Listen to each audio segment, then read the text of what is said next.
The title of this writing is Reasons Aren't Relevant.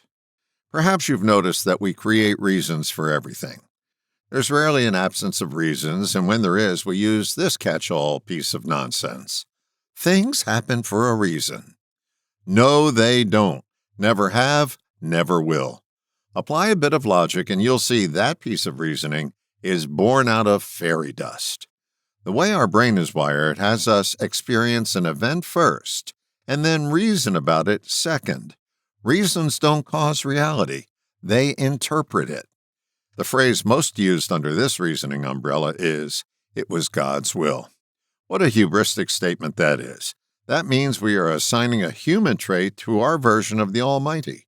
We are giving God reasoning power. We are attempting to make God into our image and likeness rather than the other way around. We act first and reason second. Creating reasons is magical thinking gone amok. Let's pretend for a moment you're the finalist for a job you really want, and sadly you turn out to be the second choice. After you get the unwelcome news, you begin to spin out reasons. Oh, they hired the other person because... Fill in your reason here.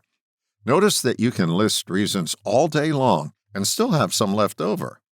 Would you like an answer that gets you out of the reasoning mode and focused on the reality at hand?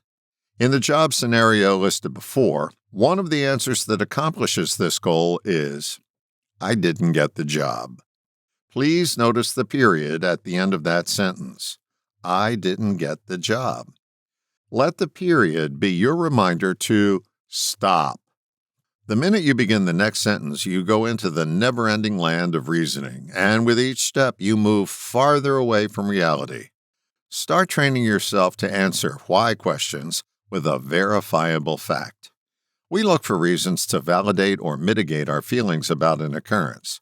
Notice that each one of these reasons moves you away from dealing with the reality at hand. Any sentence that begins with these words, "The reason I," is a clue that you're about to get something smelly on your shoe. You're about to step into dog shit. I will readily admit that reasoning can be fun. It's a great exercise to use our imagination in a diversionary way. Try it out. Why did the chicken cross the road? Well, to get away from Colonel Sanders comes to mind. Learn this lesson. Things happen, and then we reason about them. The sooner that happens, the sooner you'll deal with reality, rather than reason about the hand you were dealt.